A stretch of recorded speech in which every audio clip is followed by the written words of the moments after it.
Let me tell you what nobody in this industry is actually saying about thought leadership. It's not about being known. It's not about having a big following. Definitely not that, because I don't know if you've checked me out over on Instagram. I have like a couple thousand and I've had that account for years, probably a decade now. It's not about having that blue check mark or a Forbes feature or a TEDx stage. Although all of those things are really amazing. And yes, those are things that you definitely want to strive for. That's not what it's actually about. It's about being believed. And those two things are not the same. So stay with me because by the end of this episode, you're going to understand exactly why most experts stay invisible and the three moves that can change that really fast. You're listening to the Secret Marketing Diary of Personal Brands, where being the face of your business gets to be powerful, profitable, and unfiltered. All right, so real talk, before we get into those three things, I want to address the things that's actually happening underneath the surface, because most podcasts give you the what without the why.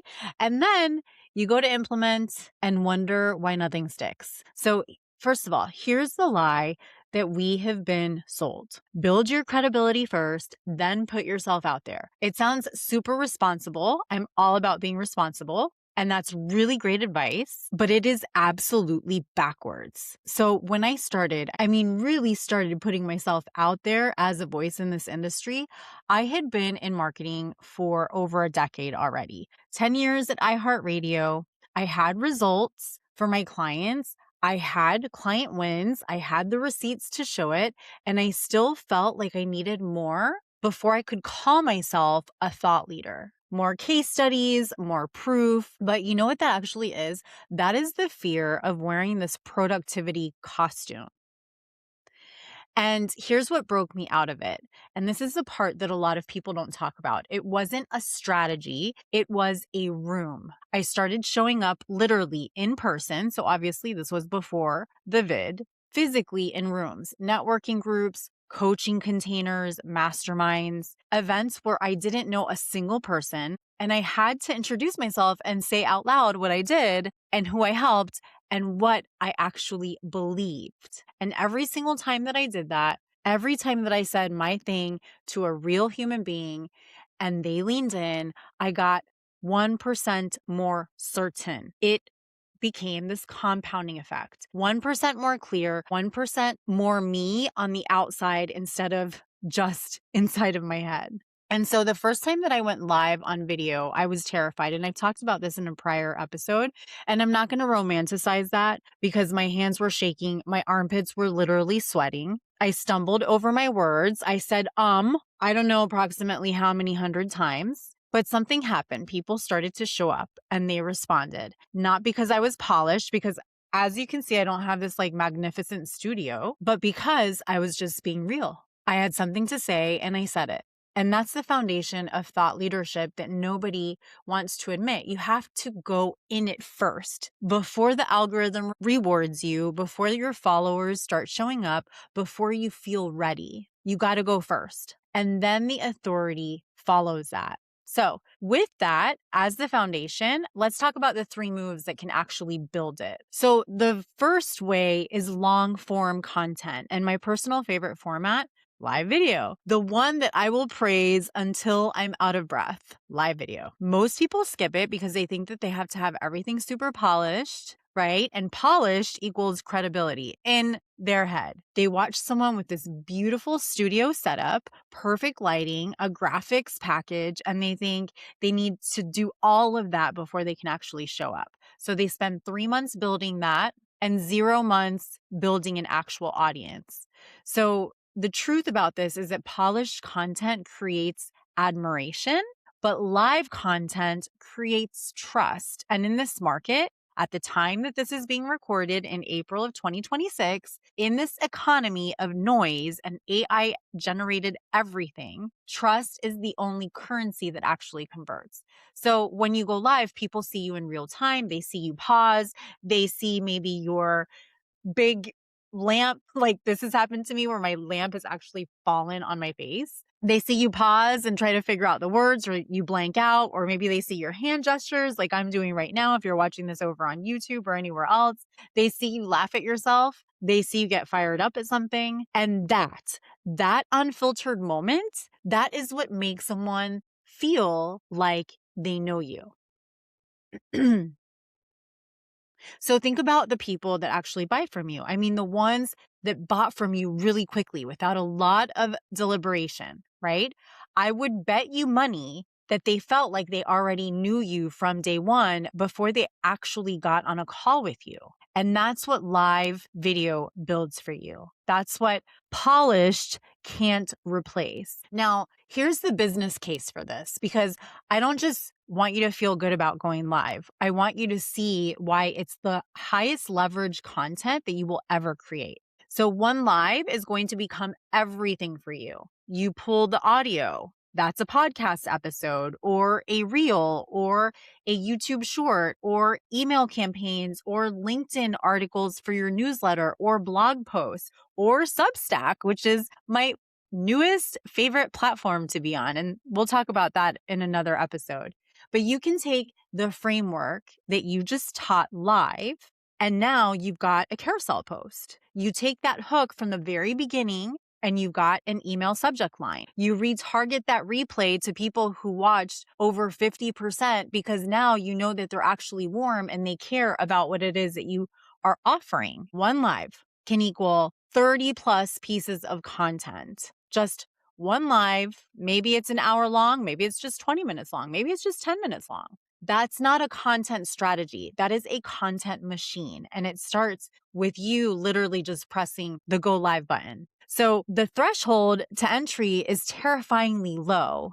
You've got your phone, you've got natural light, you've got a thought that your ideal client actually needs to hear because you've seen them write it in post, you've heard them speak about it on calls or maybe in other rooms. And that's it. That is the entire setup. It's really not a huge production at all. So my encouragement to you is to stop waiting for the studio and just hit that go live button. Okay. The second way to really instantly boost that thought leadership.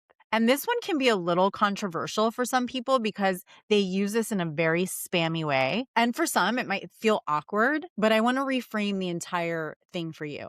Thought leadership is not just public. Some of the most powerful authority that you will ever build happens in private rooms or one-on-one conversations at a time. Here's what I mean. When you have a real DM, direct message conversation with real people, not copy and paste scripts, not, hey girl, I saw that we have mutual friends, okay? Not messages that make people's like eye twitch and you feel so cringy, but actual conversations where you're asking questions, where you are curious, where you are listening, where you are doing market research all at the same time. You're learning the exact language that your ideal client uses to describe their own frustration because you're actually asking questions and behaving like a human being that you are. And you're hearing the specific outcome they want before you even know how to even ask for it. You're finding that gap between where they are and where they need to be because you are asking questions. And the wild thing about this is that intelligence shapes everything else. So the DM conversation that tells you I feel invisible online, even though I've been doing this for 15 years, that becomes your next email subject line. Okay. That's an example for someone that I would speak to, right? That becomes your next live hook. That becomes the title of your next offer. That is the example that someone would be telling me inside of DMs, that they feel invisible online, even though they've been doing blank for 15 years. Guess what? I'm going to run with that subject line. I'm going to run with that hook because that is what a lot of people tell me often.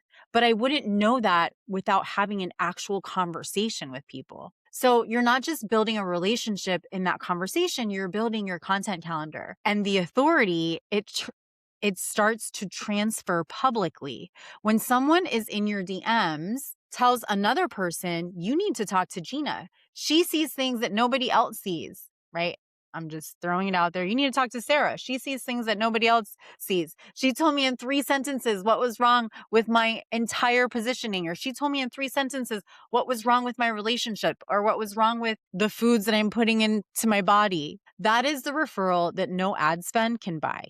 So this private authority now becomes this public authority every single time. And the fastest growing thought leaders I know are relentless about DMs, not because they're pitching in direct messages, but because they're genuinely interested. They're interested in people, they're interested in people's problems, and they're interested in the conversation. So, are you having those conversations, or are you only broadcasting, right? Are you only content dumping? Because broadcasting without a conversation is really like a monologue. And a monologue eventually is going to lose its audience because it's just a one-way conversation. The third way to quickly fast track, okay, those are kind of like the same thing, to fast track building your online authority. This one is one that changes the math completely. And it's one that most people underutilize because it requires something really uncomfortable. This is asking. Okay. So I want you to write this down. If you're driving, don't write this down, come back and then write it down. Visibility is borrowed before it's owned. Okay. I'm going to say it one more time. Visibility is borrowed before it's owned. Nobody built their audience in a vacuum. Nobody went from zero to authority without standing in someone else's light first. And the people who got there the fastest, they were strategic about whose light they borrowed. So here's what this looks like in practice: podcast guesting on other people's live streams, collaborative content, strategic commenting. Let's take this podcast first, right? So when you get on someone else's podcast, even a small one like mine so far, or maybe it's got 2,000 listeners, doesn't matter. You are borrowing credibility. You are being endorsed by the host. You are being endorsed by the host the moment that they introduce you. Their audience is going to trust what they say because their audience has been listening to them. That trust transfers to you before you even open your mouth. And that's not nothing. That's everything in the first 30 seconds, right? Same thing with being a guest on someone's live stream. It works the same exact way. You show up in someone's community, you bring real value. You leave people thinking, who is this person and where do I find more of them? That's the whole goal, not a sales pitch. It's like a sample, a little teaser of what it's like to continue to consume content from you. Okay, and then here's another one: strategic commenting. I want to slow down for a second here because people do this the wrong way all the time. Commenting is not, love this, beautiful, awesome. That is not commenting. That is you being really lazy. And honestly, like, I would rather you not comment on my post if you're just going to do these one word comments, because to me, that's just showing that you didn't really spend much time in the thought. That's really just noise. It's filler. And that does nothing for you or the person whose post you're on. So strategic commenting is adding perspective. It's a counterpoint. It's a story that's going to deepen that conversation so that when you leave the comment, that makes the original poster say, yes, exactly, and makes the audience click over to your profile because you've just inserted yourself into a conversation that was already happening, right? So you have borrowed that person's audience for 20 seconds or so. You use those 20 seconds to say something worth remembering. Do that consistently on the right accounts with the right people, and that's a visibility strategy. But here's the thing with most of this: you have to ask for the opportunity. The podcast features, the live guest spots, the collaborations, they don't just literally fall into your lap. I mean, some will here or there, absolutely, but typically they're not just falling into your lap. You have to pitch yourself. You have to reach out. You have to say with conviction and without apology, here's what I can bring to this conversation to your audience and why I think your audience really needs and deserves to hear this. Or here's why your audience needs this conversation right now. And I've had to learn this myself after years in advertising, after building Hype Media and having the results. I still get uncomfortable with the ask, but I know that if I don't ask, nothing's going to happen. So I'm still walking into rooms I wasn't invited into, and I make the case for why I belong there. And every time I've done this, the visibility has compounded. One borrowed audience is going to lead to your own audience, always. So let's bring this home. All right. So the 3 ways to instantly build that thought leadership online, even when nobody knows your name yet, is number 1, long form content.